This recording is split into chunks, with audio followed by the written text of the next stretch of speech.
For the second straight year, Ridgefield and Greenwich square off to start the season. The Cardinals emerged victorious last year, but the Tigers have a new outlook in 2012 and renewed confidence. League positioning is at stake. The opening week rematch is next.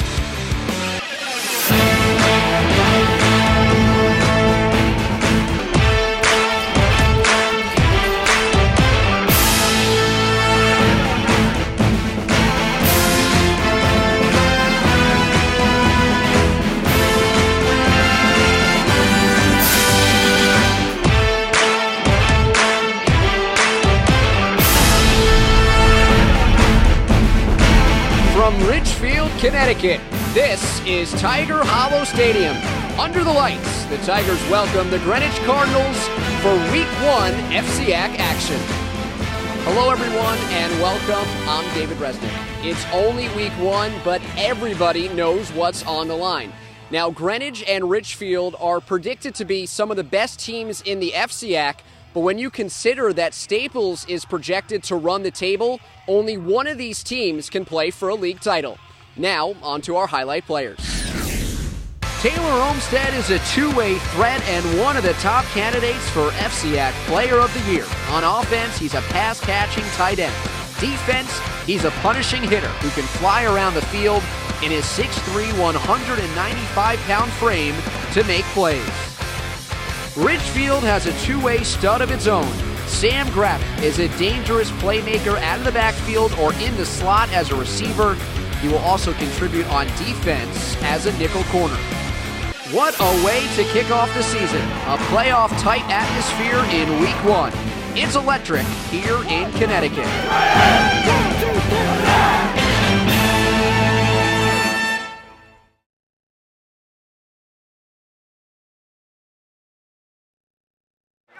Welcome back to Garden City High School. We'll take a look at our head coaches. First, for MacArthur, the Generals coached by Bob Fehrenbach in his 14th season. A MacArthur graduate back in 1984. And then for Garden City, a man Tom Flatley out of Garden City in 1957 graduate. 28th season he's been at the helm. 235 career wins. One of the most winning coaches on Long Island. Weather conditions today, 65 degrees, perfect weather for the last weekend of the regular season. Easterly wind at about 11 miles per hour, 60% humidity, mostly cloudy today, but pleasant football weather. The football's teed up and we are ready to go. Garden City will kick it away to the visiting team MacArthur. You have Kelleher and Mike Rotundo back to receive. And it's Rotundo who'll take it at about the 6-yard line. Right up the middle to the right side now. Rotundo gets hit hard and dragged forward. Dropped at the 21.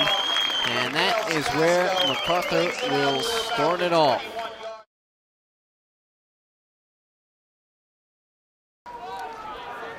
I formation, you see Rotundo split out to the near side, and it was Kelleher who got things started on the right foot for MacArthur last time out. And a nice gain on first down. Gets to the 30-yard line.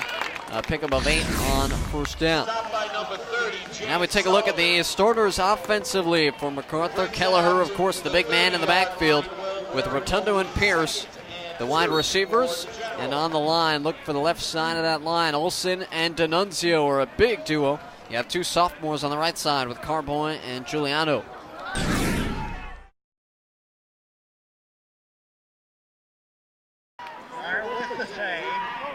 Penalty released, back to 6-on-6, unsettled, crease fed, put in. James Farrell got his second with a great look in transition. It's a textbook transition opportunity for Manhasset, and Farrell is Johnny on the spot, as we see here. Good look, good finish, and Manhasset back within one. 4-3.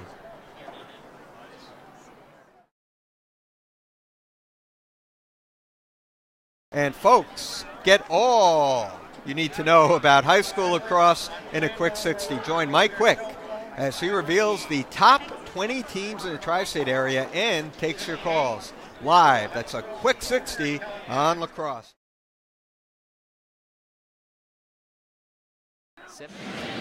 Through 16 minutes, Hill House with a 24-16 lead.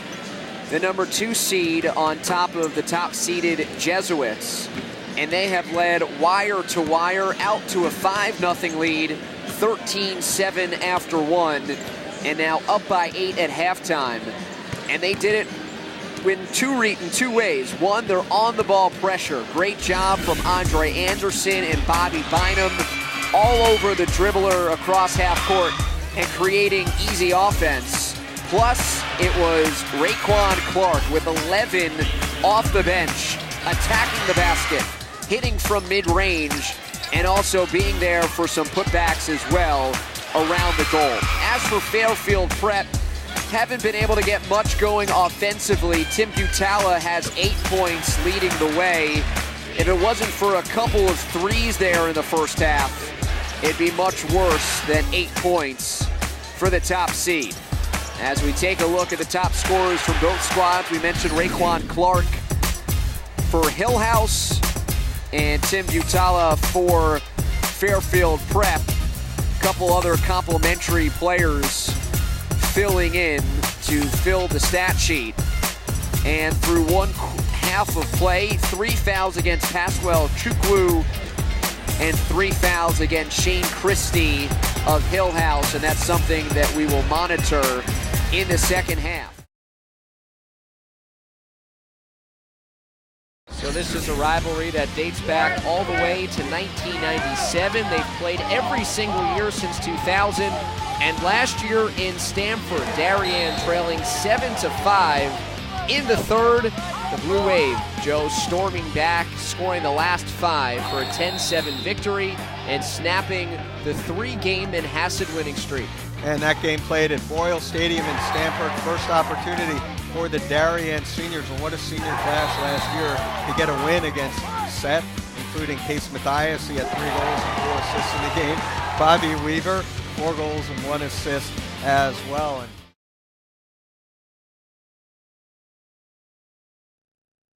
Following a 20-7 opening night victory for Greenwich over Ridgefield, Taylor Olmstead joins us now. An interception on defense.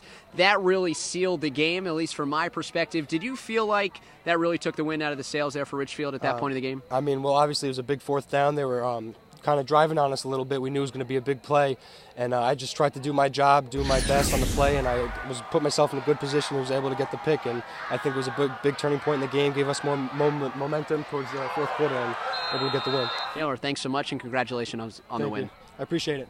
Thank you. So Greenwich in week 1, impressive performance without their starting quarterback, put 2 touchdowns on the board in the first quarter and never looked back in a 20-7 victory over Ridgefield.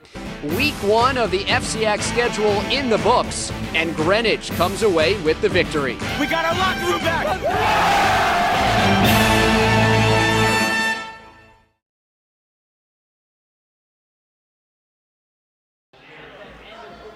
In the 113-pound class, and of course, Flores from Curtis High School, 3-time national champion, ranked 2nd overall in the nation in her weight class, someone we really hunkered down on in our pregame portion of the broadcast. Nice throw, beautiful throw by Sarah Anderson. That was great. What an awesome throw, arm throw. Anderson in black, Flores in white. And she hits that infamous headlock. Flores. She was upset after that initial arm throw. And Anderson's in trouble. You know, Flores is one of the most decorated women wrestlers in the country. And took a silver medal. She didn't even let me get her accolades out. Took a silver medal at the Pan American Games. And, you know, she's ranked number 1. She's an ASIC All-American. And she goes out there, gets arm thrown, and with a great throw by Sarah Anderson, and comes back strong and gets the pin with a headlock.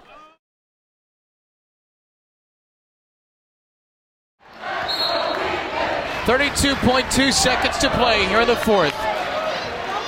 Christian high on. Wheatley down 2. tripping. 20 seconds to play. Hyon screened. Joshua Hyon got it for the lead. Wheatley by 1. 12 to play. Timeout on the floor. Mercy. The sophomore Hyon with the rainmaker.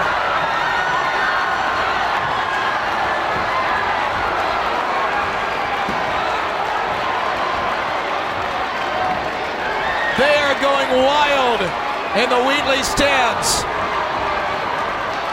55-54. Hyon on the handoff, little weave out front. And Joshua Hyon drains the triple. His third 3 of the game.